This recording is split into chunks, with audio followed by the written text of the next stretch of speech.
Welcome friends our YouTube channel. आज हम राष्ट्रीय प्रतिभा खोज परीक्षा के बारे में बताएंगे। जो बच्चे कक्षा 8 में पढ़ रहे हैं उनके लिए ये बहुत ही अच्छी परीक्षा है। इसके बारे में हम डिटेल एनालिसिस करेंगे और डे बाय डे इसके जो क्वेश्चन होते हैं, किस तरीके से क्वेश्चन आते हैं, उसको भी एनालाइज करेंगे। तो आज की जो वीडियो है बहुत ज़्यादा अहम है, बहुत ज़्यादा अच्छी है। लास्ट तक आप देखें, आप इसके सिलेबस को, किस तरीके से क्वेश्चन आते हैं इसे, और क्या पैटर्न रहता है, क्या फ़ायदा है इसका पेपर देने का, वो सब समझ जाएंगे 5-10 मिनट के अंदर। तो आइए स्टार्ट करते हैं। परीक्षा का नाम है राष्ट्रीय प्रतिभा खोज परीक्षा, national means cum merit scholarship. इसी को शॉर्ट फॉर्म में कह देते हैं NMMS, इसी को कहते हैं। पहला इसमें क्वेश्चन आता है, कौन इस परीक्षा को दे सकता है, मतलब कौन इस परीक्षा को अपीयर कर सकता है, कौन दे सकता है।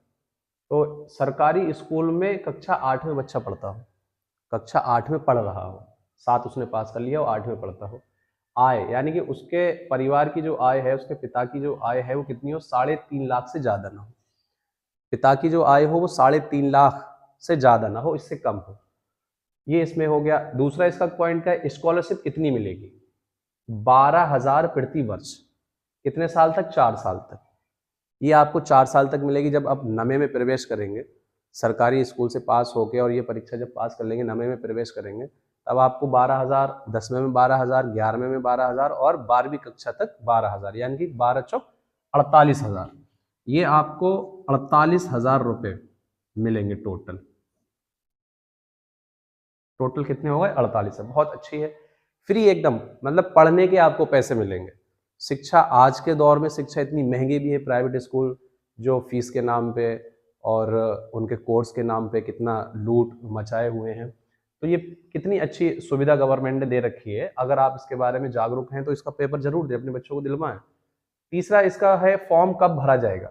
फॉर्म कब आता है, प्रतिवर्ष जुलाई के अंत में या अगस्त के शुरुआत में इसका फॉर्म भरा जाता है। जुलाई के लास्ट में भरा जाएगा, अगस्त के शुरू में भरा जाएगा। पेपर नवंबर में होता है, पेपर नवंबर में होता है। और इसका सेंटर जाता है, जैसे आप जिस स्कूल में पढ़ रहे हैं उसमें पेपर नहीं होगा, दूसरे कहीं स्कूल में होगा उसका सेंटर। अमूमन जो होता है इसका सेंटर, जहां आप, जो आपका जिला लगता है वहां जाता है अमूमन, नहीं तो और भी जगह जा सकता है। फिर इसमें है प्रश्न कैसे आते हैं, इसमें इसका सिलेबस क्या है, किस टाइप के प्रश्न आते हैं। तो ये 2 भागों में डिवाइड होता है ये पूरा प्रश्न पत्र, सेट और मैट।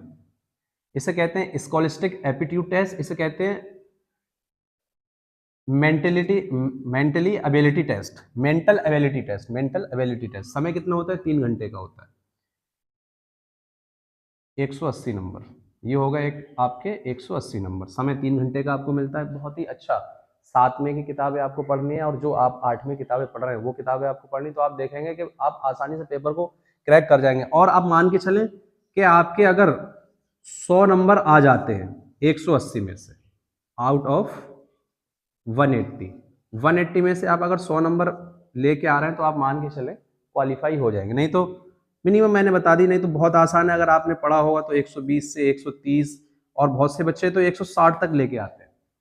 160, क्योंकि इसमें नेगेटिव मार्किंग है ही नहीं, नेगेटिव मार्किंग इसमें होती नहीं है। और बहुत आसान प्रश्न आते हैं। मैं देखो, मेरे पास पिछली साल का ही पेपर है, मैं आपको दिखाऊं। इसका मैं मैथमेटिक्स का आपको प्रश्न करके दिखा रहा हूँ। एक क्वेश्चन नंबर है ये 26। देखो कितना आसान प्रश्न आया ये, 5 + 6/3 - 12 × 2 = 17। इसमें पूछा गया, इस तरह के 5 प्रश्न है। इसमें पूछा गया है कि किस सिंबल को, किस इसके सिंबल को इंटरचेंज करें तो आंसर क्या आ जाए, 17 आ जाए। तो बहुत आसान है। इसे हम क्या करते हैं, प्लस, और यहाँ गुणा का निशान लगा देते हैं, -12, और यहाँ भाग कर देते हैं। अब आप देखेंगे, सबसे पहले इसमें भाग का निशान सॉल्व होता है, तो कितना हो जाएगा आपका ये 6 और 18 + 5, 5 और 18 23, 23 में से 6 कितने बचे, 17। ये 2-2 लाइन के, एक-एक लाइन के उत्तर आते हैं बहुत आसान से। और जीएस के भी आते हैं जो आप पढ़ते हैं, जैसे कि इसमें मैं आपको बताऊं तो जीएस का कौन सा है, जो गर्म जलधारा का उदाहरण इसमें दिया है, कोरोशियो, पेरो, ओयोशियो और लेब्राडोर। तो क्यूरोशियो गर्म जलधारा हो गई। प्रथम गोलमेज सम्मेलन कब हुआ, इस तरीके से प्रश्न आते हैं। मैं प्रश्नों को भी हल कराऊंगा। ये मैंने आपको एक ओवरव्यू समझा दिया। आप अगर कक्षा 8 में पढ़ रहे हैं तो मस्टली आप इसका पेपर अपीयर करें, बहुत अच्छी है। और ये देखो, आपको एक ही बार देना होगा, यानी कि आप नवे में आ जाए तो नहीं दे सकते, आपको एक ही बार इसका पेपर देना होगा, लाइफ में एक ही बार दे सकते हैं। इतनी अच्छी गोल्डन अपॉर्चुनिटी है, आपकी फ्री पढ़ाई होगी, पढ़ने के पैसे मिलेंगे 12,000 रुपये प्रति वर्ष, आपकी फीस ना के बराबर जाएगी। ऐसा मान के चलो 200-250 रुपये प्रति वर्ष आपकी फीस जाएगी जिस सरकारी स्कूल में आप एडमिशन लेते हैं इस पेपर को पास करने के बाद में। और इसके बाद और भी एग्जाम होते हैं, NTSC का एग्जाम कराती है गवर्नमेंट, जो आपकी PhD तक। अगर आपको पढ़ाई को आसान बनाना है, पढ़ाई को सरकारी खजाने से या सरकार के थ्रू पढ़ना है, तो आप बिल्कुल मुफ्त में पढ़ सकते हैं, बहुत अच्छी शिक्षा हासिल कर सकते हैं PhD तक। ये आपको वीडियो कैसी लगी, और इसमें अगर आपको कोई क्वेश्चन पूछना हो तो कमेंट बॉक्स में लिंक कर दें, और किसी भी प्रकार की आपको क्वेरी हो तो कमेंट बॉक्स में लिख दें, मैं उसको हल करूँगा। Thank you.